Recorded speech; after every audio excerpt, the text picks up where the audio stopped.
кажа околу сите овие активности кои што нели ги има со МАЕС и малку околу здруженијето ваше и меѓународната организација каде што сте.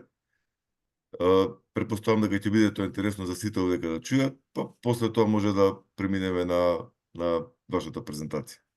Кој ќе повели? Благодарам, Дејан, за убавите зборови за најавата. Па прво за Асклепи е здружение кое е формирано во 2005 година на иницијатива најмногу на алпинистите тогаш, како едно решение кое што не постоеше во земјава, да си обезбедиме сами на себе помош во случај на несреќа. Потоа полека почна да се развива, како што е нормално и за секоја организација, од него излегуваат нови организации. На почетокот главната дејност, активност на Асклепи беше да ја покрива ски патролата и службата за спасување во ски центарот Кожув, па потоа во меѓувреме работевме во други ски центри и во Маврово и во Шапка, на Попова Шапка. Во принцип и овие што и денеска ги обслужуваат овие ски центри во најголем дел се излезени од школото на Асклепи. Во 2016 година станавме членка на меѓународната организација за алпско спасување. Во 2020 година сме иницијатори заедно со Планинската спасителна служба од Охрид да се формира Националниот сојуз за планинско спасување, во кој што имаме повеќе категории согласно работењето на меѓународната организација. За жал, последниве години не се занимаваме со ски патрола, заради тоа што сите имаме некако приоритетите, професионалните ангажмани ни се во многу слична, меѓутоа малку поразлична насока. Сепак ски патролата е за помлади луѓе, има многу повеќе забава во сето тоа, од што професионален, односно деловен пристап. Во секој случај, она што денеска го имаме во една или друга форма како спасување, па вклучувајќи го и спасувањето во скијалиштата, како идеја, па и како структура, и како луѓе, и како систем е поставено да Асклепи пред некои 20 години. Сега, ако може да преминам на презентацијата, предпоставувам дека можам да го шерувам истата. Да, сега го повели. Добро. И вие ќе ми кажете дали се гледа и дали се гледа во фул скрин. Одлично. Супер. Добро. Како и во претходните години, и овој пат моја задача е да дадам еден осврт во работата на ски и сноуборд учителите или инструкторите од гледиште на управувањето со ризиците. Во принцип, дејноста која што ја извршувате вие, е многу комплексна. Дефинитивно тоа е една од најтешките професии. Така и го почнавме разговорот заради надворешните влијанија, изложеност долго време, приличен број на денови во сезоната. Сега тие околности под кои што се одвива на активноста на ски или сноуборд учителот имаат соодветен импакт врз целиот процес, делувајќи како врз учителот, така и врз оние што се вклучени како кандидати, како клиенти во процесот. Во принцип, во сите активности што ги изведуваме на отворено, аутдор активности, главната цел е тие да бидат безбедни. Понатаму доаѓаат доживувањата, искуствата, позитивните сеќавања и секако не може да се занемари деловниот момент, бидејќи ова е веќе професија, многу други професии произлегува од некогаш ентузијастичкиот пристап за престој на планина. Тука се и водичите на планина, со кои јас интензивно се занимавам во последниве години и тоа е сосема нормално и е многу добро заради тоа што има огромно влијание врз од една страна развојот на оваа дејност, на оваа активност, на оваа професија, апсолутно така треба да се нарече, а од друга страна има огромно влијание и врз развојот на овој вид на спорт. Од трета страна има влијание и врз посетеноста во скијалиштата, во туристичките планинските ресорти, заради тоа што кога има добра услуга, кога има луѓе што сакаат да научат повеќе или почетници и има на кого да се потпрат, кога има таков сервис, секако дека позицијата како гледана како туристичка дестинација на еден ски ресорт е многу подобра, тоа е побаруван, поатрактивен. Сега, ако направиме една анализа, кога сакаме веќе да почнеме да го разглобуваме делувањето, работата на ски или сноуборд учителот од позиција на управувањето со ризиците, треба да имаме во предвид три аспекти или три неминовни и меѓу себе поврзани делови во работењето на ски и сноуборд учителите.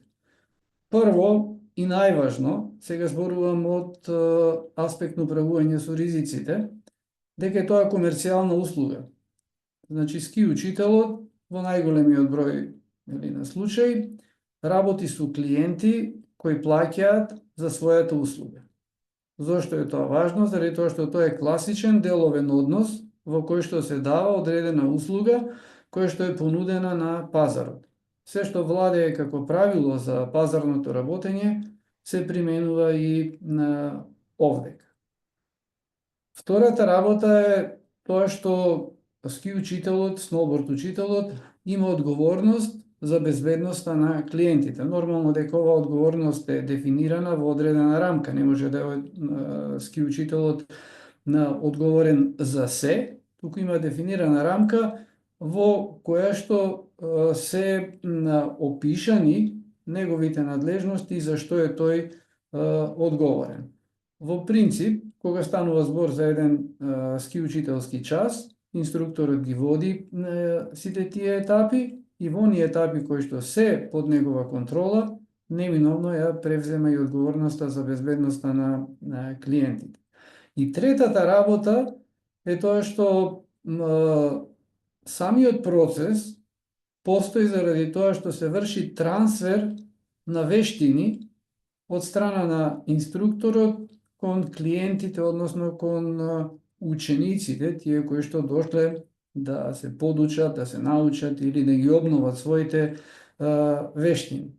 За да може да се направи тој трансфер на вештини, трансфер на знаење, потребни се одредени предуслови или така наречено овозможувачко обкружување за тој трансфер да тече, доколку клиентот или учителот се во постојан стрес дека нешто ќе се случи или дека околностите во кои што ја изведуваат активноста се неповолни, секако дека тоа ќе има импакт, ќе има влијание и врз работата на учителот, а уште повеќе врз способноста на клиентите да ги следат неговите инструкции.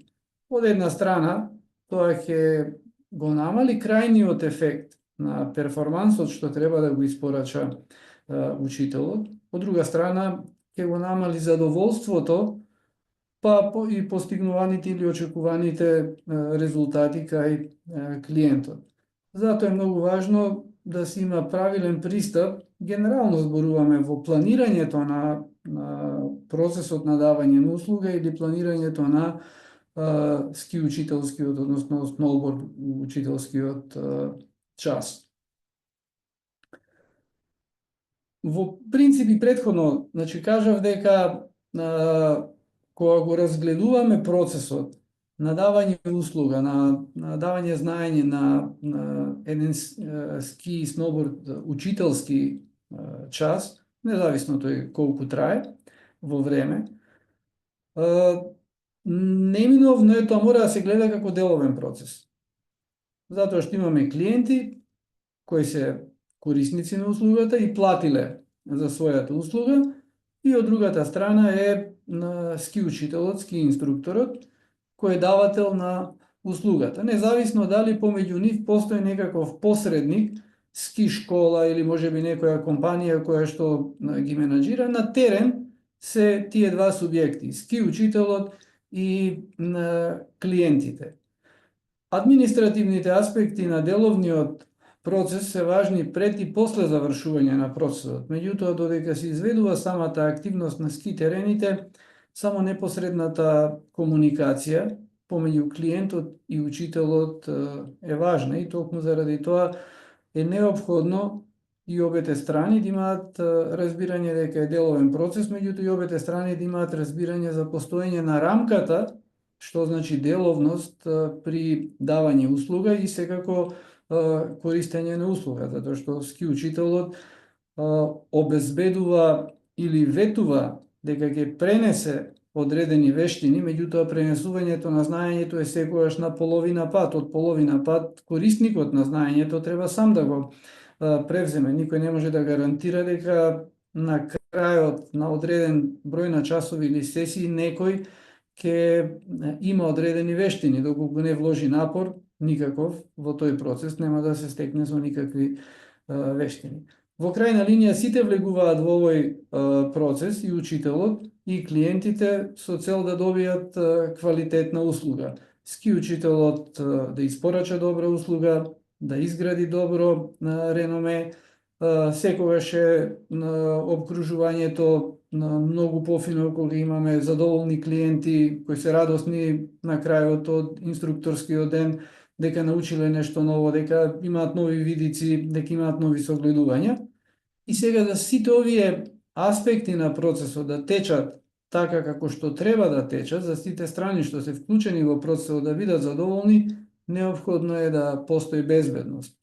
Тоа е исто како и кога сме вклучени во сообраќај, патуваме од едно место до друго, од еден до друг град, имаме некаква цел на тоа патување, одиме на свадба или на посета кај роднини. Целта на патувањето не е возењето во возилото или движењето по автопат или по некој регионален пат, не е важно само по себе, туку целта е да се отиде некаде. Меѓутоа, доколку тоа патување не е безбедно, тогаш може да влијае врз целата поента на активноста која што се превзема и на мотивот заради кој што е започнат целиот тој процес. Сега, кога зборуваме дека овој процес треба да биде безбеден, мора да бидеме свесни дека ски учителот има одредена рамка во која што може да делува и надвор од која што не може да делува.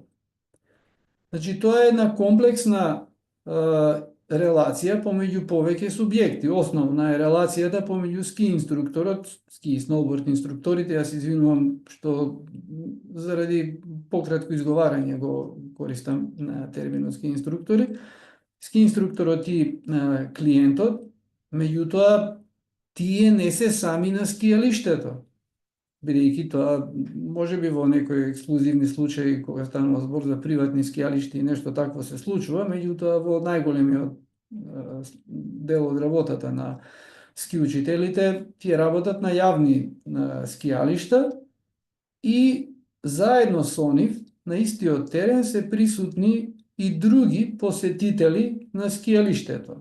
Меѓу нив има скијачи кои што се вклучени во тој сообраќај што се одвива на скијалиштето, има и нескијачи кои исто така се чинители и присутни и може да бидат причина или за намалена или за зголемена безбедност. Ски патролата е еден многу важен субјект со кој ски инструкторите првенствено треба да соработуваат и сметам дека еден ски инструкторски ден треба да започне со комуникација на инструкторите со ски патролата.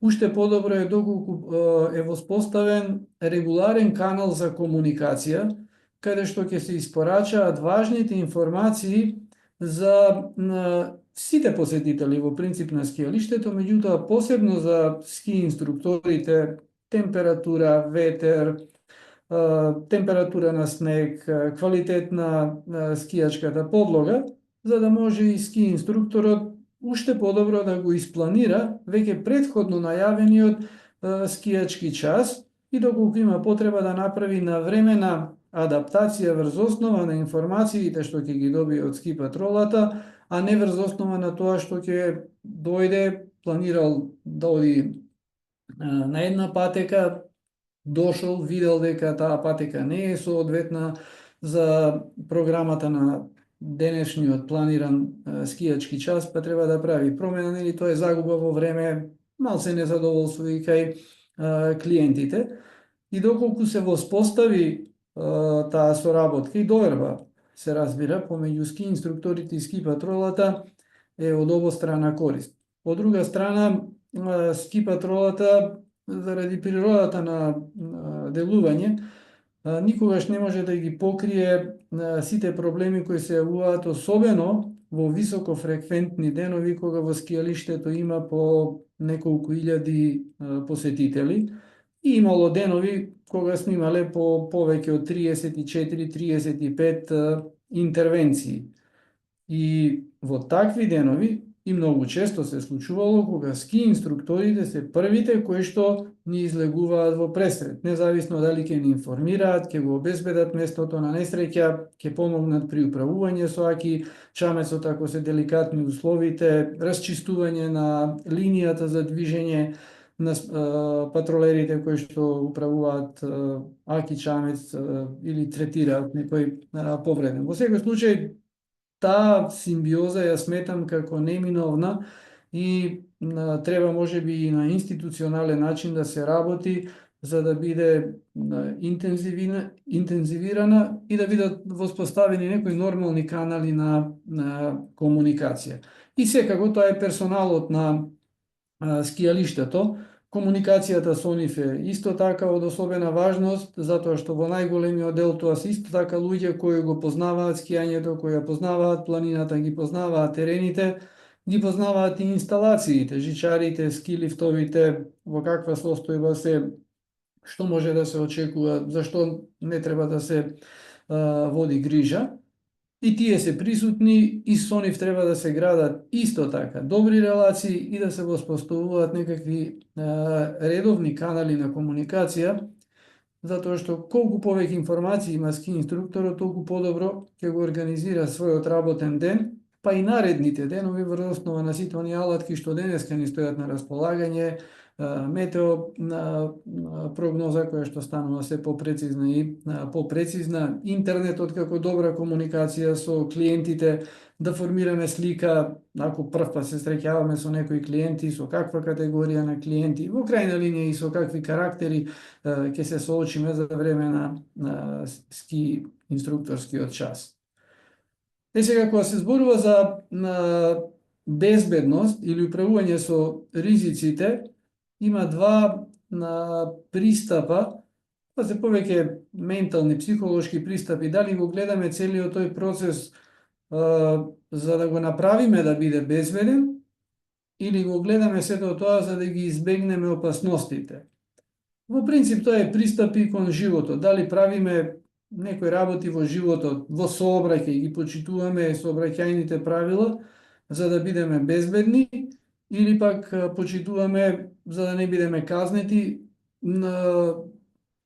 ако не фати полиција, не фатат на камера, на радар или така натаму.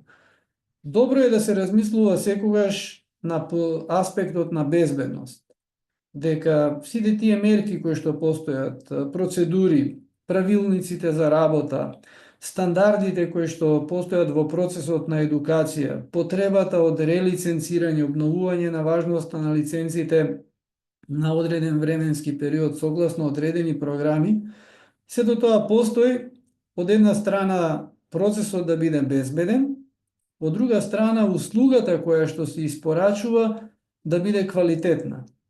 Затоа што, повторно велам, не смееме да забораваме дека ова е деловен однос. Некој плаќа за таа услуга и очекува да добие нешто.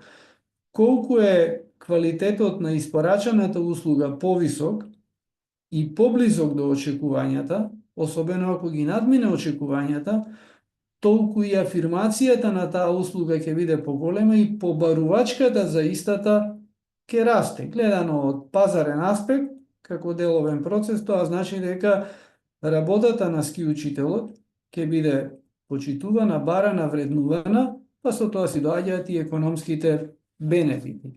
Обратен е пристапот ако размислуваме на опасност, па велиме, чекај, ако ова не го почитувам, може да ми се случи една, втора или трета последица, или пак нормално некогаш може да се случат некои работи заради околности кои се надвор од контрола на учителот. Има нешто што го нарекуваме виша сила, нешто што е поврзано со работата на, да речеме, транспортните средства, жичари, лифтови и така натаму, каде што ски учителите не можат да имаат никакво влијание. Во секој случај, кога го планираме инструкторскиот ден и воопшто професијата, пристапот кон професијата, многу е подобро кога би размислувале на се што е потребно, согласно и програмата за едукација и за обновување на важноста на лиценците, дека е тоа во насока на испорачување подобар квалитет и повисоки перформанси на давателите на услугата. Сега при планирањето и при реализирањето на услугите треба да се внимава да не се оди во крајности. Од една страна да се избегнуваат крајни импровизации или да се избегнува неорганизирано работење, максимално непочитување на правилата, на стандардите, на процедурите за работа, а другата крајност е кога се оди до така наречената точка и запирка да се гледа дали е се согласно правилниците, бидејќи секоја препорака има одредена флексибилност во себе. Посебно овие активности што ги правиме на отворено, треба да се гледаат флексибилни, бидејќи се одвиваат во постојано променливи услови. Ако ги земеме само температурата на почетокот на еден скијачки ден е сосема различна од таа на крајот на денот. Во еден период од денот може да има силен ветер, потоа тој да стивне и обратно, да биде тивок почетокот, потоа да се појави ветер. Подлогата да биде можеби идеална на почетокот на денот на скијање, за скијање, при крајот на денот да биде подзамрзната или да биде снегот кашест. Сето тоа треба да се гледа флексибилно и затоа е најдобро да се почитуваат правилата, меѓутоа со еден флексибилен пристап.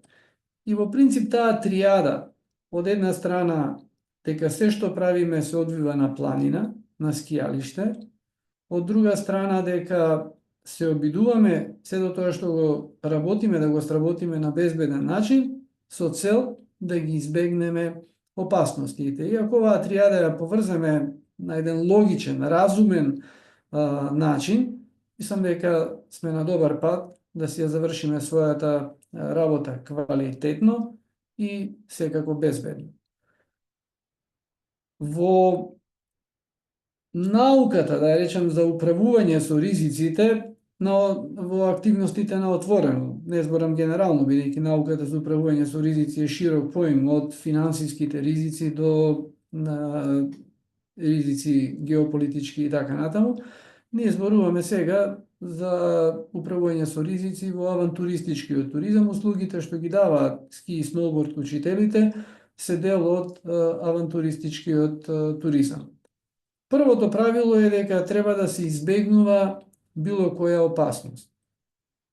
Доколку не може да се избегне, тогаш треба да се минимизира таа опасност, да се сведе на минимум, бидејќи опасноста и ризикот не се исто. Опасноста е апсолутна категорија, таа постои како таква, ризикот е последица од опасност кој се јавува како резултат на превземени или непревземени на мерки. Значи, доколку не може да се избегне, а бидејќи работиме на отворено, не ги контролираме ние сите услови, тогаш ќе се обидеме да ја минимизираме. Во случај нешто да имаме неповолни околности, тогаш преземаме мерки за заштита. Например, има многу силен ветер, ќе се обидеме и за себе, и за клиентите, преку укажување, преку потреба на одредени делови од опремата, да се заштитиме. Подлогата е несоодветна, видливоста е мала, исто така има мерки за заштита, со цел веројатноста за некаква несреќа да биде намалена. Сега, доколку се случи нешто, тогаш треба да менаџираме. Треба да го решаваме проблемот согласно утврдените процедури за работа и согласно утврдените ингеренции што треба на скијалиште да направи ски учителот. Ќе видиме во наредните слайдови. Кога се зборува за безбедност или за ризиците, обично изворите на ризик, меѓутоа изворите исто и факторите на безбедност ги делиме во 3 категории. Луѓе, опрема и обкружување. Бидејќи дел од ризиците потекнуваат заради луѓето, компетентност или некомпетентност на учителот или помала компетентност. Карактерот, нивото на знаењето, подготвеноста на клиентите. Второто е опремата, бидејќи ова е активност, каде што опремата има многу важна улога при изведување на скијање или сноуборд на ски терени или надворски терени, независно, се до тоа се изведува со помош на опрема. Без опрема би била сосема друга активност. И трето имаме обкружување. Првото е планина, второ тоа е скијалиште, кое што му дава неколку специфики. Кога станува збор за луѓето, има два моменти кои се исклучително важни. Тоа се компетенциите на ски учителот и личноста. Зошто треба да се одвојат овие две работи? Затоа што компетенциите сами по себе не значат и примена на компетенциите во пракса, затоа што некој може да има одлични познавања за некоја дејност, меѓутоа ако не ги применува тие познавања, тогаш ефектот нема да биде соодветен. Второ е пристапот што се има и од страна на учителот кон вршење на дејноста, кон давање на услугата, и од страна на клиентите. Најголемиот дел, верувам, апсолутно повеќе од 95%, 99% од луѓето кои што се одлучуваат да се занимаваат со оваа професија, со вашата професија, го прават тоа заради љубов кон дејност. Реков на почетокот, ова е една од исклучително тешките професии и заработката не е таква, поготово денеска кога имаме таков дефицит на работна сила.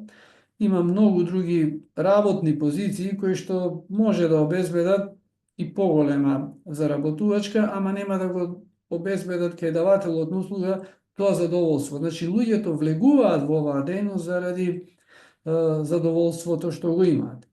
Е нормално дека секој ски учителски ден не е ист. Некогаш сме повеќе расположени, некогаш не сме, некогаш ќе влетаме во некој инструкторски час за да замениме некој колега, баш тогаш сме планирале да поминеме време со фамилијата, со децата и така натаму, некогаш мора да се откажеме од некој задоволство и тоа влијае врз нашата перцепција и кон часот, и кон перформансот, и кон забележување или игнорирање на одредени аспекти кои што влијаат врз безбедност. Здравствената состојба е исклучително важна за изведување на дејноста и кај учителот и кај клиентот. Една забоболка и најдобриот учител може да го изфрли од колосек, да не може ниту на базично ниво да ја заврши својата работа. Главоболка, повреден на прст, повредена на рака. Меѓутоа истото и кај на клиентите. Доколку и тие имаат некаков здравствен проблем, нема да можат ни тие да бидат ниту фокусирани, ниту пак некогаш ќе можат да изведат одредена активност која што согласно програмата за обука е предвидена. Трето е нивото на физичка подготвеност. Колку е повисоко нивото на физичката подготвеност, толку перформансот на ски учителот е подобар, исто и кај клиентите. Имаме клиенти со повисоко ниво на физичка подготвеност, тогаш полесно се работи со нив, може би потешко ќе им оди совладување на некои технички вештини, меѓутоа нема да бидат максимално исцрпени после 2-3 часа на ски терените, да бидат и на ниво да тешко да се комуницира со нив. Возраста влијае исто така врз изведување и на перформансот и перцепирање на опасностите и ризиците.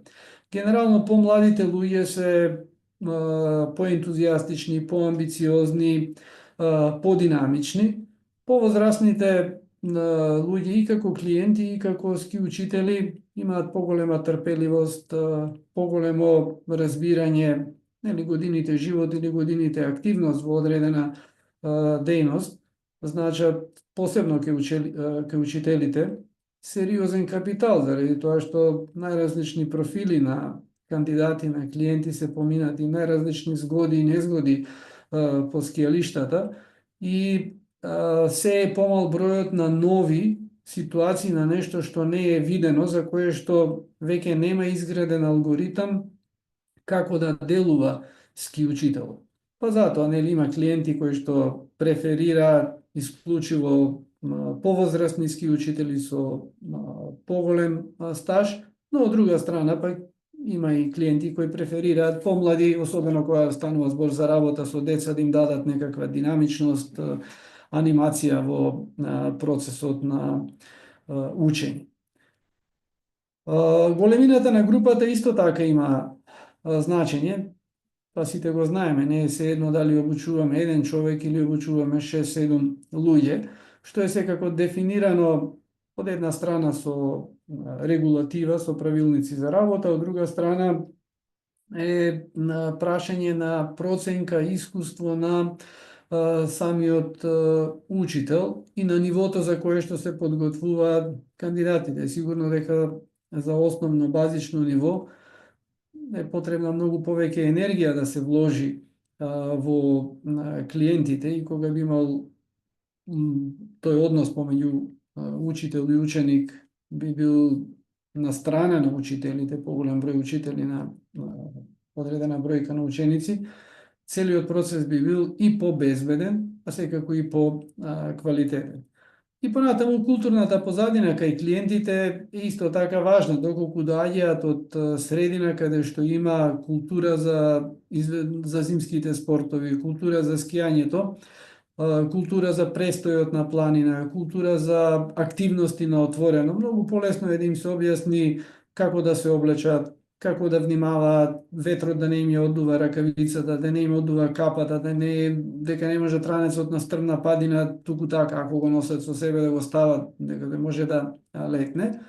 Од друга страна, ако доаѓаат со некој друг културен бекграунд, ќе треба дополнителен напор да се вложи нови аспекти, со секако ќе влијае врз вкупниот капацитет на учителот да си ја врши својата работа, па меѓу другото можеби и да го намали фокусот на одредени елементи кои се важни од безбедносен аспект.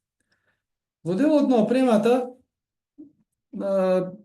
често пати во сите овие индустрии каде што опремата има важно место во изведување на активноста, брендот, модерноста, популарноста на одредени парчиња опрема има важна улога, меѓутоа тоа никако не смее да биде примарно.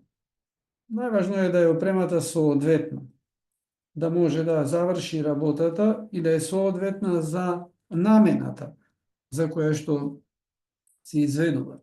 Нели, скиите со кои што скија еден скијач со експертско ниво на знаење не се соодветни за еден почетник, заради тоа што апсолутно неговата комуникација со скијата или со подлогата преку скијата е на сосема различен начин. Второ, и најскапата и најдобрата опрема, ако не е исправна, нема да е во функција. Не вреди ништо од тоа. Понатаму, познавање за правилно користење на опремата. Можеме да имаме најдобрата опрема, да е во исправна состојба, но ако не знаеме правилно да ја користиме, повторно не го вадиме потребниот максимум, па некогаш ниту минимум од одредена опрема. Кога зборуваме за опрема, исто така треба да разликуваме три категории, дека имаме опрема што е неопходна. Приборот за прва помош е неопходен дел од ранецот на ски инструктор. Значи, или како и да ја организира својата опрема, носи или не носи ранец, меѓутоа прибор за прва помош мора да има. Може би некое парче од опрема кое што многу лесно клиентот може да го загуби, реков, зависно од културната позадина, многу лесно може клиентот да ги загуби своите ракавици, правејќи корекција на дел од опремата, ќе ги стави на земја, силен ветар, на падина, ќе отидат и толку. Добро е да се има некој резервно парче, затоа што доколку фали дел од опрема, нели без ракавици, веќе се уништува и учител инструкторскиот час за клиентот, меѓутоа во таква состојба и сосема е непријатно околност, а изложеност на ризик на клиентот влие врз самиот инструктор. И секако дека постои опрема која што е апсолутно непотребна, која што ќе биде вишок. Од друга страна, секоја опрема која не е функционална, која не е исправна, тоа е непотребна опрема, затоа што не може да се заврши работата за која што е намената. Кога зборуваме исто за опремата, мора да се напомене дека имаме опрема и облека што се користи за изведување на задачата на ски инструкторот. Тоа е неговата лична облека, неговата лична опрема, меѓутоа и опрема која што е потребна да се извршува дејноста, професијата. И тука ги напоменав тие, може би резервно парче на опрема зависно од искуството, познавање на таа категорија на клиенти, која што не мора и секојаш со себе да се носи, може би на одредена точка, на долна станица на скилив, горна станица или некаде, зависно од тоа логистички како сме организирани, во одреден ресорт и каква е соработката со управата на истиот. Приборот за прва помош апсолутно елементарен прибор треба да има секогаш при рака ски инструкторот и може би нешто резервни течности, малку енергетски барсови, за да не се изгуби многу време, нели може да се направи паузи, да се отиде во бифеата, кафетериите кои ги има, може би не премногу, но ги има на скијалиштата, но тоа некако некогаш е одлично, добредојдено за инструкторскиот час, меѓутоа некогаш може и да го поремети. За ако му фали малку енергија, една подкрепа на кандидатот, на клиентот, добро е нели да се има мало вакво парче кое што ниту е многу тешко, па не е ниту скапо, значи многу и за успешноста на целиот час, а посебно за доживувањето на клиентот, затоа што ќе почувствува грижа, дека не е само во прашање трансферот на знаење, туку организирање на сите околности кои што ќе овозможат тој трансфер на знаење да биде што поефикасен, што подобар. Сега, при вршење на дејноста и кога размислуваме за безбедно изведување на активностите, мора да се имаат во предвид три работи. Прво, дека активноста се изведува на отворено, во природа. Второ, тоа е на планина. И трето, на скијалиште, кое што е дел од планинскиот простор, меѓутоа со одредени правила на однесување, одредени правила на функционирање. Прво, активноста се изведува во природа. Во природата владеат одредени закономерности, кои се такви какви што се, ние треба да ги познаваме и да ги почитуваме. Независно од било какви компетенции на ски учителот или финансиска моќ на клиентот, не може никој да го сопре ветрот, не може никој да растера маглата, не може никој да го прекине врнењето на снегот. Значи, тоа е природа и треба да се има таков пристап да се свати дека е тоа природа и треба ние, иски учителот и клиентот, тука ги гледам како една функционална целина, треба да се адаптираат кон условите кои што владеат во природата, кон закономерности. Второто е планина. На планина владеат специфични услови, поголема надморска височина, пониски се температурите, посилни се на ветровите. Експозицијата кога е силен сончев ден на сонце во тоа обкружување нели со снежно белило е сосема различно. Значи, условите на функционирање на планина се сосема различни. Исто така треба да се земе во предвид дека активностите се одвиваат во зимски период, кога температурите се пониски. И доколку некоја активност може оптимално во летниот период да се изведе 8, 9, 10 часа, без да има импакт врз состојбата на телото, посебен импакт, во зимските услови не е така. Не можеме ние да стоиме во место зимно време 2-3 часа и да наблюдуваме некои убави панорами, пейсажи, затоа што едноставно ќе почне да се лади телото. Тоа влијае и врз организацијата и планирањето на инструкторскиот час, врз динамиката на спроведување на активностите, посебно кога станува збор за скијалиште, каде што споменавме на почетокот, ние не сме сами на скијалиштето, таму има и други посетители, има и наши колеги, исто така со своји учители, меѓутоа има и луѓе кои скијаат сами, некои обучени доволно, некои недоволно обучени, некои се фактори на безбедност, некои, за жал, нели, во нашите скијалишта ги има многу, се сериозни фактори на опасност. Имаме транспортни средства, кои се во добра или во лоша состојба, кои овозможуваат комотно или некомотно користење, но треба да се земат во целокупната динамика на организирањето на процесот, затоа што возење подолго време по транспортното средство значи мирување, значи подладување на телото, значи промена или во состојбата, па сега кога да знаеме да го направиме тој трансфер од мирување кон повторна активност. Е се нормално во различни скијалишта тоа е различно, во помодерните каде што се користат побрзи транспортни средства со поголема брзина на движење, со подобра заштита од надворешните влијанија, се до тоа му дава на ски учителот многу поголема комоција и нормално многу поголема веројатност за успешен, квалитетен и на задоволство на клиентот скијачки или ски учителски ден. Меѓутоа, мора да бидеме свесни дека обкружувањето не може да се контролира, туку можеме само да се адаптираме кон условите кои што владеат во обкружувањето преку примена на постапки, примена на соодветна опрема и така натаму. Е сега, суштината на она што го работиме, што значи управувањето со ризиците? Управувањето со ризици значи да се применат одредени стандарди, одредени практики, за да се контролира степенот на изложеност на ризик и на персоналот и на клиентите. Во овој случај и на ски учителот и на клиентот. Сите тие мерки што се предземаат се со цел процесот, односно сите учесници во процесот да бидат безбедни.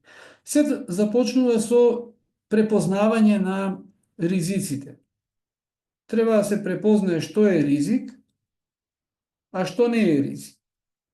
Да не се игнорира реално постоечки ризик, ниту пак да се замислува непостоечки, нереален ризик. Втора работа, откако ќе се излистаат ризиците, треба да се направи нивна проценка, и квалитативна и квантитативна. Колкава е веројатноста нешто да се случи? Ако тоа се случи, колкава е тежината? Значи, ако некој падне или со мала брзина се удри во некаква препрека, тежината на повредата ќе биде со одредена карактеристика. Со поголема брзина ќе биде нешто сосема друго. Значи последицата ќе биде различна. Врз основа на веројатноста, тежината и во крајна линија последиците, тие ни се најважни, ние преземаме соодветни мерки за да ги менаџираме овие ризици. Постојат неколку постапки кои во управувањето со ризици ние ги користиме како правило, ги квантифицираме и веројатноста, и тежината, и последиците. Ако користиме во вашата работа, бидејќи нема многу варијабли, може да се користа помален квантитативен опсек, од 1 до 3 е доволно. Во некои активности се користи од 1 до 5. Така да ако се множат вредноста на веројатноста и вредноста на тежината, ќе се добие крајна вредност на последиците.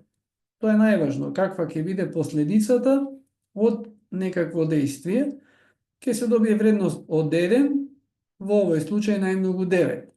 Ако се користи вредност од 1 до 5, ќе се добие од 1 минимум до 25 најмногу. Меѓутоа, во вашата работа е најдобро, кога сакате да анализирате некој ризик, да користите вредност од 1 до 3, затоа што опсекот што ќе го добиете од 1 до 9 и во него може полесно да ги дефинирате ризиците. Што значи да ги дефинирате? Да се дефинира кој е мал ризик, кој е умерен, а кој е голем ризик. Што значи мал ризик? Оној за кој што врз основа на претходните постапки множиме веројатност со тежина и сме добиле вредност на последицата помеѓу 1 и 3, и тоа е прифатлив ризик кој не се игнорира. Секако дека се превземаат одредени мерки, ама не бара трошење многу време, енергија и вложување пари во одредена опрема. Умерените ризици имаат вредност на последиците од 3 до 6 и овие ризици бараат сериозно внимание и задолжителен план за нивно менаџирање, вклучувајќи и соодветна опрема. Големите ризици во овој опсек од 1 до 9 се со вредност од 7 до 9 на последиците и овие ризици се неприфатливи. Тие мора да се избегнуваат. Значи, на стрмна падина, ако ги земеме нашиве скијалишта, да речеме Церипашина, на лошо обработена патека, во услови на силен ветар, во услови на многу мала видливост, и ако имаме почетници клиенти, сигурно нема да ги земеме, заради тоа што веќе имаме многу големи последици ако нешто се случи. Веројатноста да се случи е голема, подлогата е лоша, видливоста е лоша, ако чекаме помош ќе трае долго време, на ниска температура, силен ветер, значи виндчил факторот е многу висок, последиците ќе бидат големи и вакви ризици се недозволени. Тие треба да се избегнат. И со постапки секој ризик може да се намали. Ако имаме превземено одредени мерки, ние за една или две вредностни единици можеме да ја намалиме последицата од одреден ризик.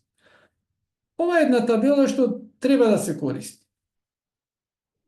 Не треба да го гледате како административно оптеретување на вашата работа.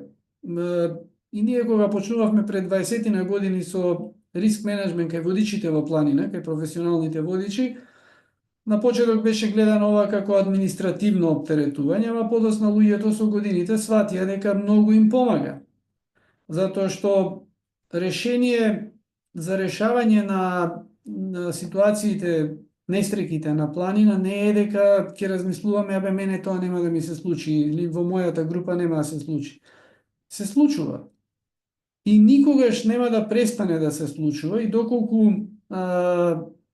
тој момент на опасност или адреналин во овие активности престане да постои, ќе престанат да постојат и тие активности сами по себе, ќе изгубат атрактивноста, привлечноста. Затоа, една ваква табела, да се набројат ризиците, накратко да се опише, со 2-3 збора. Со 2-3 збора, кои фактори можеме да ги контролираме, кои не можеме да ги контролираме. Замрзната силен ветар во повисоките зони на скијалиште, додека ќе скијам во пониските зони. Некои патеки што сум ги планирал дека ќе го изведам часот се со замрзната подлога, клиентите не се на тоа ниво, ќе одам на други патеки. Се она што можам да контролирам, да биде под моја контрола, да го превземам. Понатаму, која е веројатноста нешто да се случи со на давање вредност од 1 до 3? Која е тежината, повторно со вредностите од 1 до 3? Која е последицата? И врз основа на претходната скала ги превземаме мерките. Ризиците кои што носат имаат последица од 7 до 9, апсолутно ги избегнуваме или правиме максимални напори да ја намалиме последицата и повторно правиме нивна евалуација да видиме дали паднале под вредноста 7, односно дали вреди да се прави таа активност или да се замени со нешто друго. Зашто на крајот на денот, што е најважно? Најважно е клиентот да се врати здрав, жив, неповреден и секако задоволен на местото од каде што дошол на скијалиштето. Ако дошол од паркинг во возило во паркинг, од хотел да се врати во хотел. Тоа е најважно. Секако дека и возбудата, и времето, и платениот час се многу важни, меѓутоа, bottom line треба да биде безбедноста. Сега, повредите се неминовен дел. Не може да се елиминираат. И уште години и децении ќе поминат, колку и да се развива опремата, колку и да се развива технологијата на уредување на скијалиштата, на подготовка на патеките, повреди ќе постојат. Во принцип, додека постои живот, ќе постои и повреда. Сосема нормално, само пристапот кон решавањето на проблемите или превенирањето ќе се менува. Повредите ги класифицираме според тоа во кој дел од телото се настанати, според тоа каков е видот на повредата, дали е изместување од помал тип или посериозна или луксација, дали е фрактура, скршеница, дали е крварење. Со помал интензитет, со поголем интензитет, кој што може да биде и живото загрозувачко, или пак станува збор за некоја состојба, инфекција, вирус, стомачен вирус, труење со храна и така натаму, болест, можеби кардиоваскуларна, диабетичар, срцева болест и така натаму. Тежината на повредата или на состојбата ја наметнува ургентноста на реагирањето. Начинот на реагирање е условен од тежината и од последиците кои што може да настанат и секогаш треба да се има во предвид дека не може да очекуваме дека за 5 минути ќе дојде тимот за спасување, па дека уште во следните 5 минути ќе биде веднаш предаден на апсолутен медицински третман, затоа што лекарот и кој ќе дојде горе на скијалиште и он има ограничени ресурси за да работи. Во амбуланта долу веќе многу повеќе, меѓутоа ако е сериозна ситуација, политраума или нешто друго, многу малку од тоа може да се направи, нели да се реши во самата амбуланта, туку потребно е да се решава во специјализирана здравствена установа. И затоа улогата на ски учителот при овие повреди е секогаш прво да се заштити клиентот или клиентите, да се минимизираат можните проблеми, доколку дојде до повреда, таа да се менаџира и секако во комуникација со ски патролата.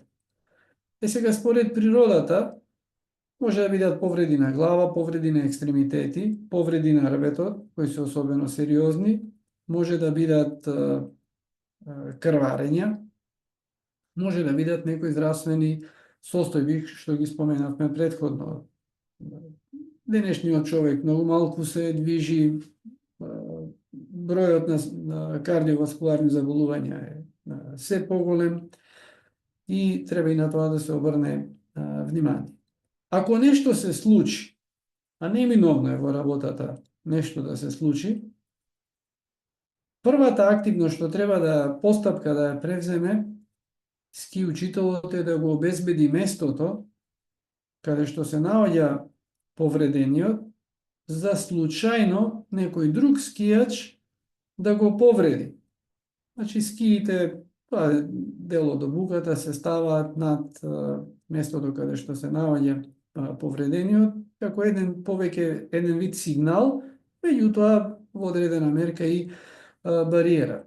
Повредениот треба да се постави во безбедна положба, согласно проценките за типот на повредата и нивото на обученост на ски учителот. Доколку типот на повреда дозволува одредени поместувања, треба да се направи заштита од хипотермија. Затоа дел од опремата треба да бидат оние термарест или подметки за седење, како од компримиран сунгер. Се обидувам да употребам посекојдневни изрази.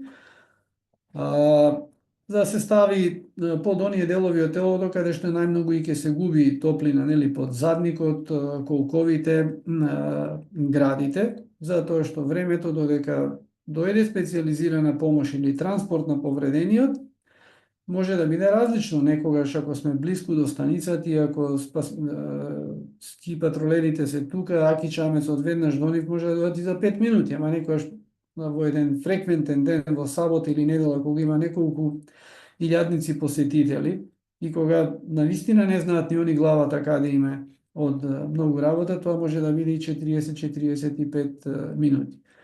За да се спречи влошување на општата состојба, треба да се превземат мерки за заштита од подладување на повредениот. И она што е најважно, да се намали вознемиреноста. Прво заради самата состојба и степенот на страдање што го има повредениот, од друга страна со намалување на вознемиреноста се снижува интензитетот или нивото на сите оние биохемиски реакции во организмот, во телото на повредениот, кои предусловуваат комплицирање на веќе настанатата состојба, повреда или некаква здравствена состојба. Заради тоа што некојаш стресот сам по себе може да направи циркулацијски шок без да има било какво крварење. Затоа е многу важно тој психолошки третман на клиентот во случај кога е повреден. Кога ќе се случи несреќа, првото нешто што е најреално и по сите законитости што се случува е стресот. Значи имаме еден стресор, тоа е новонастанатата состојба која што влијае на ски учителот и вие сте во состојба на стрес. Тоа е сосема нормално. Прво што треба да се направи, мора да се менаџираме себе си. Мора да си помогнеме себе си. Некогаш секундите не се толку важни, најчесто на повредите што се случуваат на скијалиште, секундите не се одлучувачки за решавање или третман на повредениот, ама се одлучувачки за менаџирање со себе. Може да се завртите на страна, може да потрошите повеќе секунди додека ги вадите везовите, деловите од опремата, нарочно да го направите тоа, за да искористите некакви предходно научени техники на самоконтрола. Дали ќе биде преку дишење, дали ќе биде преку повторување на одредени зборови, тоа има милион техники и секој си одбира тоа што најмногу му одговара, но најважно е да воспоставите контрола врз себе. Да можете да управувате со своите мисли, пред се, со своите мисли, а потоа ќе управувате и со своите постапки. Па потоа се занимаваме со повредениот, со клиентот, го менаџираме клиентот. Значи, прво ќе го обезбедиме местото на несреќа, за да не настане, што во нашите скијалишта може да биде многу чест случај, повреда од некој друг скијач, и ја разгледуваме неговата состојба, за да можеме на ски патролата да ја јавиме за каков тип на проблем станува збор. Бидејќи во истиот момент они може да имаат 3 или 4 повици, што многу често се случува, особено во периодот помеѓу 12 и пол и 3 часот. Тоа е правило, rush hours ги викаме ние. Мора да, толку колку што можеме да ја дефинираме состојбата за они, според нивната итност и распоредот на патролерите, да направат нели некаква проценка и да пратат помош. На местата на несреќата секогаш се создава некаква гужва, особено ако е поголема група на клиенти. Дел од групата сака да помогне. Најмногу заради тоа што чувствуваат огромен стрес, ама не сите знаат да го контролираат тој стрес и некојаш со панични реакции прават многу поголем проблем од тоа што помагаат, и многу е важно таквите проблематични поединци да се изменаџираат, односно да се трнат на страна, за да не ви одземаат вам енергијата што треба да ја насочите кон третман на повредениот и менаџирањето на местото на несреќата. Сега често пати ќе најде некој посетител, турист, кој што е лекар, кој што е хирург, кој што е травматолог, кој што е волонтер во некоја друга спасителна служба, ќе ви ја понуди помошта и тоа е драгоцена помош. Ќе најде некој колега, ваш ски учител, кој ја знае маката со која што во тој момент вие се соочувате, ќе ја понуди својата помош. Веќе двајца сте многу поефикасни, со многу поголема храброст, со многу поголем разум да се решава ситуацијата, до моментот додека не дојде на ски патролата и потоа согласно правилата на вашата професија, процедурите за работа, упатствата за работа што ги имате, продолжувате понатаму согласно инструкциите што ги добивате од ски патролерите, кои во крајна линија се тие кои што се задолжени, одговорни и главни за безбедноста на скијалиштето. Во принцип, на прв поглед, кога зборуваме за управувањето со ризици, секако дека тоа не е најважната работа за да се испорача квалитетен производ. Меѓутоа, доколку немаме безбедно обкружување или не креираме безбедна атмосфера во текот на инструкторскиот час, ние нема да можеме да извадиме максимум ниту од себе, ниту од своите клиенти.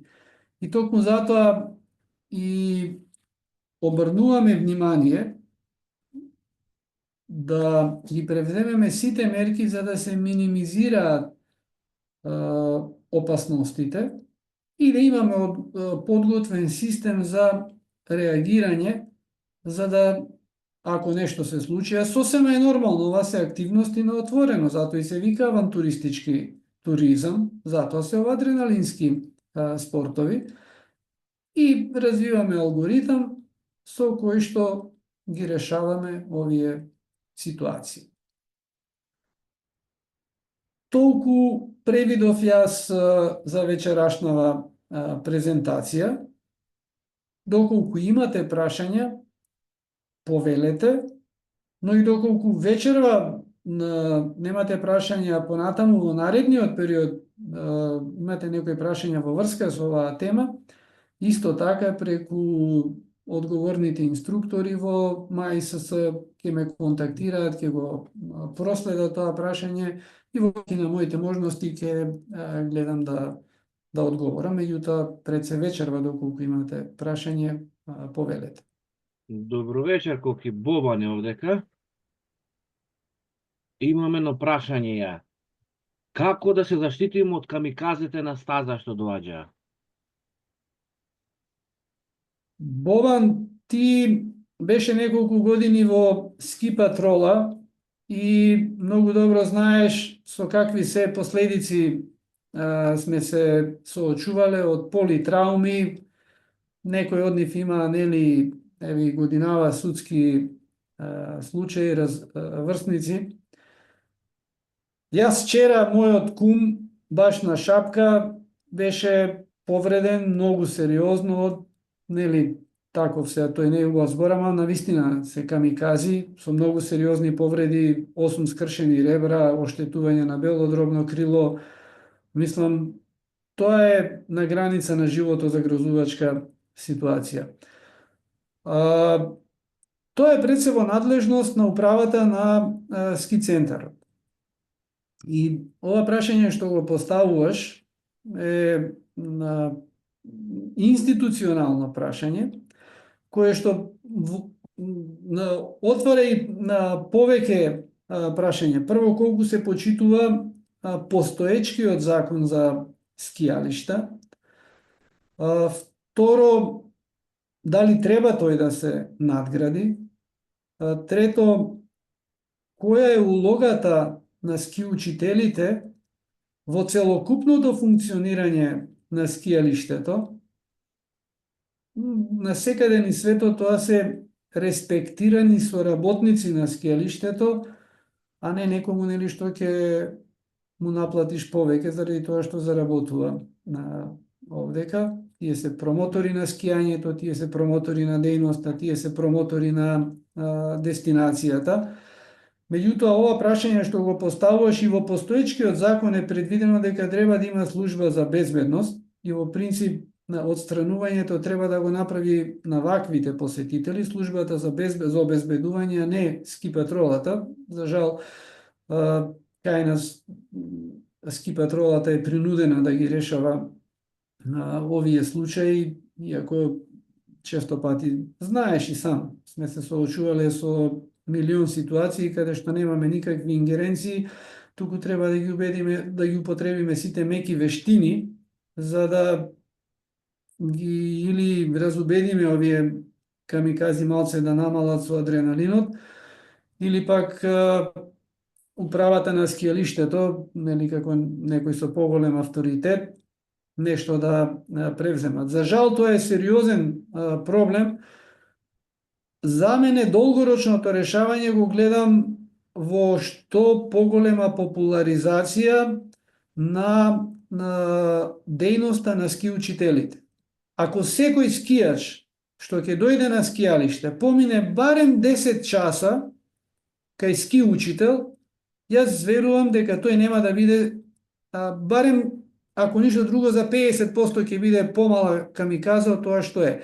Ама верувам дека ако некој помине нормален курс, почетнички курс за скијање, под надзор на квалификуван ски учител, верувам дека тоа ќе биде сведено на минимум. Тоа е најдобриот начин. Рестриктивните методи се исто така, нели, неопходни, меѓутоа долгорочно само едукацијата ќе даде ефект.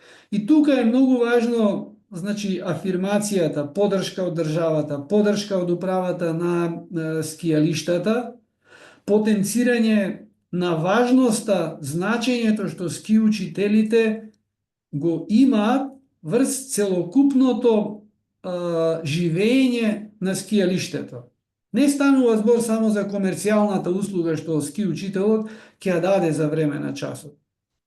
По завршување на часот останува вишок на вредност, значи знаење кое што е споделено кај посетителот, како да ја намести опремата, како да ја наштелува опремата, како да биде самиот за себе побезбеден, како да биде за другите побезбеден, како да седне на жичара правилно, да не прави на другите проблеми. Затоа велам, ако се популаризира ова на соодветен начин, ако институциите, пред се државата треба да препознае која е важноста, значи сите деца, порано, јас сум 59 години, не се зборам, можам да зборам за времиња пред 50 години, кога децата одеа речиси задолжително на зимување, на скијање, по надзор на ски учители. И таму се добиваше таа скијачка култура. Ако нема кој да ти ја покаже културата, нема да добиеш. Значи, да не должам. Долгорочно, само со едукација, краткорочно, со делување на службите што се задолжени за тоа. Да, Тоа е тоа мојот одговор. се согласувам, пошто ти што го рече, барем на почеток да зема ски инструктор, пошто следим 4 дена поред, ист скијач, не е камиказа, али не може на нозе да седи, а више 4 дена е на скијање. А имам случај кај што детево ми е трет ден, он више го носим на шестозет и на сртоци идемо скијање во клин и вртење во клин. И значи сега контролира брзината. А овие истава особа, нормално сега, ја не се мешам у тие работе, 4 дена се мучи да иде у клин да вози, да речемо. И тоа само надоле, не да врти лево-десно. Значи, управо си, треба да поседа ски инструктор за колку толку да се контролира на стазата, да не се направа некои поголеми повреди и некои други работи. Треба промоција на професијата. Ако мене ме прашуваш, значи со искуство во 20 и кусур години ски патрола, последниве години не го работиме тоа, веќе сметам дека не дека сум престар физички, да сум активен многу, меѓутоа имам и други обврски. Но сметам дека на почетна и на крајна станица на секое транспортно средство, на секоја патека, на влезот во скијалиштето треба да има реклама за ски учителите. И тие реклами треба да се апсолутно бесплатни. Независно што ски учителот ќе има комерцијален бенефит од тоа. Има бенефит најмногу скијалиштето зашто се превенираат несреќите. Станува збор за активност каде што се користи опрема. Ако некој човек што никогаш не возел автомобил, треба да седне во автомобил и сега да го вози, сам да почне да учи преку експериментирање. Кај се пали, што е кумблук, што е кочница, така горе-доле, нели, е слично и со скијањето, и затоа тој некој ќе помине 20 дена и поместувањето ќе биде многу мало, затоа постојат автошколи, постојат испити и така натаму. Сметам дека многу што треба да се сработи прво во делот на промоцијата, затоа велам и од страна на институциите. За жал, сметам дека скијалиштата не ја препознаваат доволно улогата што ски учителите ја имаат за бенефитот на скијалиштето. Знаете, ако некој биде задоволен, што викаше професорот Јовановски, кој е најубаво скијање? Најубаво скијање е тоа кога имаш најголемо задоволство. Ако заврши денот со големо задоволство, тој човек утре пак ќе дојде на скијалиште. Пак ќе купи карти, или ако има сезонска, независно, утре ќе седне, ќе испие 2 чаја или нешто друго и ќе руча. Прометот, значи на крај и економскиот бенефит е поголем. Ски патролата нема да се занимава со политрауми, медицинските служби нема да се занимаваат со повредени, нема да имаме негативен имидж дека станува збор за опасен спорт, туку напротив, за здрав спорт, кој што развива вештини, кој што овозможува вистински уживање. Значи, бара многу поширок пристап, за жал, кај нас во целиот овој хаос кој што владе, не е препозната. Како ги гледаат, овие даваат часови за пари. Значи, да, точно, за пари, како што секој што ја врши својата дејност, треба да заработува. Ама оваа дејност е племенита, ова, значи, врши ширење на една култура. Ние сме планинска земја, повеќе од 80% од површините ни се планини. Перспективите на овој спорт се многу големи, се дали ќе ги искористим или не, зависи од нас. Ама сметам дека мора да делуваме сите. Малку, само 2-3 збори или 2-3 реченици на ова што го кажа, едно искуство. Јас сум пред некоја година во пензија, или работа во МВР долги години, и имав доста контакти со колегите од Словенија. Мои сега по скијање се гледаме вака на некои семинари, на некои надпревари, и добро викам сега ти, што работиш? Да, вика, за едно време вика работам на некој скијалиште во Словенија како полицаец. И добро, која е твојата улога? Вика, види, прво вика безбедност, второ вика вршам увид. Каков увид? Па вика, доколку се случи некаква незгода, е како ова вчера ти што ја спомна со твојот кум, пријател, не што и да е, вика, ние излегуваме лице и вршиме, вика, увид. Буквално како сообраќајна незгода. Нашиот увид понатаму оде, вика, во осигурителната компанија и се плаќа осигурање и сите ретрет работи. Значи, тоа е така добро врзано институционално и законски да нема секој да се дрзне да лудува таму нели по скелиштето или да се лупира, затоа што знае дека ќе има страшни последици понатаму државата. Океј, тоа ми беше само дополнување и имам едно прашање кое што го поставив минатата година, го објасни многу убаво, пошто составот овдека ние ми се чини 80% нови луѓе. Сакам повторно да го објасниш едно моје искуство, ја што го доживеав пред неколку години на Маврово и во прошлата недела ме подсети такво беше времето. Густа магла, многу густа магла. Значи толку густа магла да на 5 метри мислам дека немаше видливост.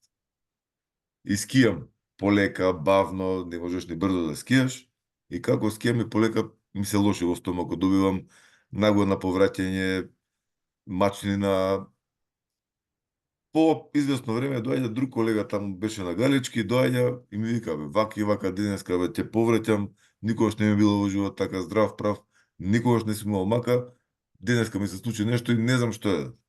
Минатата година многу убаво објасни, те молам, еве, за овдека присутните да го објасниш, што е причината и сите да го имаат тоа во предвид, утре кои ќе се најдат во таква ситуација, во такво окружување. Па тоа нели се вика white out како феномен. Ние имаме, ја одржуваме собствената рамнотежа преку неколку механизми. Едно е во внатрешното уво имаме сензори за рамнотежа, после соодносот на секој на степенот на затегнатост на мускулите во секој зглоб, сето тоа се обработува прво во малиот мозок, па во делот кората на големиот мозок. Меѓутоа и информациите кои што доаѓаат од сетилото за вид се многу важни за комплетната слика за рамнотежата да се добие. Главниот проблем е тоа што со голем напор се одржува рамнотежата зашто немаме референтни точки врз основа на што ќе се движиме. Нашето тело функционира како GPS, со тоа што сигналите што ги користиме се нели преку видот, преку внатрешните рецептори, ние движејќи се по скијањето регистрираме одредени објекти, столпот, скијалиштето, одреден релјеф, несвесно ги гледаме и врз основа на сите тие ни помагаат буквално како сателитите кај GPS-от, нели во внатрешната обработка во нашиот процесор да одржуваме рамнотежа. Whiteout кога ќе настане, значи е GPS без сигнал. И тогаш сме скратени, значи остануваат само внатрешните рецептори, меѓутоа настанува еден тотален хаос во организмот. Јас сеќавам една година Вук не знам дали е вклучен. Прв пат кога го затворивме скијалиштето на Кожув заради whiteout и нормално малце беше чудно на почетокот и за газдиве, па и за гостиве, зашто од тој крај на Македонија нема многу големо искуство. Рековме, нема услови, значи ако ова продолжи, ние на крајот во следниве саат време ќе имаме 50 повредени, ние 50 повредени не можеме да истретираме. Во нашиве и во зимскиот период тоа е многу честа појава, подлогата е бела, еднолична, се движиме со поголема брзина од онаа што е вообичаена брзина за човекот, што вообичаена брзина за човекот е движењето. Човекот значи се движи, е пешак, не е ниту тркач, а и да е тркач, скијањето се одвива нели по друга подлога. Тоа се сосема изменети услови и мора да се земат во предвид, прво заради перформансот на самиот ски учител, второ заради перформансот на клиентот. Во такви услови Ние што го учиме клиентот? Ништо не го учиме клиентот. Гледаме само да помине реално, значи гледаме да помине времено. Се малтретира и тој и веројатно со некакви кај нас да речам кај планинските водичи е дефинирано доколку нема услови да се изведе одредена активност, таа се прекинува ако не е безбедна, а хонорарот си останува хонорар, така како што е договорен, нема никаков импакт врз хонорарот. Меѓутоа треба да се избегнува по секоја цена да се дава час, особено во такви услови, зашто прво е тој проблем со лошење, со лошо доживување, а второ многу е голема веројатноста за загубување. И тогаш настанува една каскадна реакција на проблеми. Нема услови, едноставно и во процесот на договарање треба да се каже дека ски учителот е тој кој што ги одредува границите и кој што проценува денеска е крај, не можеш повеќе, не треба нормално тоа да се злоупотребува, затоа треба да има и контрола од страна на организацијата по ски терените, дали навистина се спроведува професијата како што треба. Ама ако нема услови, нема, се прекинува часот или клиентот не е во состојба да го следи часот, независно договорени се 3 часа, после првиот не е во состојба, завршува тука скијачкој. Хонорарот не се менува, тоа е тоа. Меѓутоа, и тие правила треба да се во комуникацијата со клиентите да се кажат уште на почетокот. Не знам Океј. дали одговорив сега, дали беше тоа што се очекуваше. Точно тоа беше одговорот. Фала многу на одговорот. Дали некој од колегите други има нешто да додаде, да праша? Океј. Коки, како и сите години назад, фала ти многу за предавањето. Навистина беше интересно. Од твоето богато искуство кое што го имаш на планина, имаш тоа да се научи, имаш тоа да се чуе и се надевам дека само можеме да растеме сите заедно, и вие склепи, ние мајс, се во интерес нели на поголема безбедност на планината, на заживување на овие гранки уште на повисоко ниво, да барем регионот да можеме да го стигнеме малку од малку и да одиме заеднички напред. Фала ти уште еднаш и ако можеме овдека да се одјавиме. Фала ви и вам на поканата, секогаш ми е задоволство затоа што секогаш и до крај на живот ќе ве чувствувам како блиски, како дел од едно семејство. Со најголемо задоволство секогаш ќе бидам вклучен во вакви колку што можам да помогнам. Благодарам. Дечки, тоа е тоа. За вечер завршуваме, за све друго имаме групи нели на Вибер, се пишуваме, сме во контакти, се гледаме на планин. Фала многу, чао, се гледаме на планин. Убава вечер. Пријатно. Пријатно. Чао. Чао. Пријатно, поздрав. Да, слушам.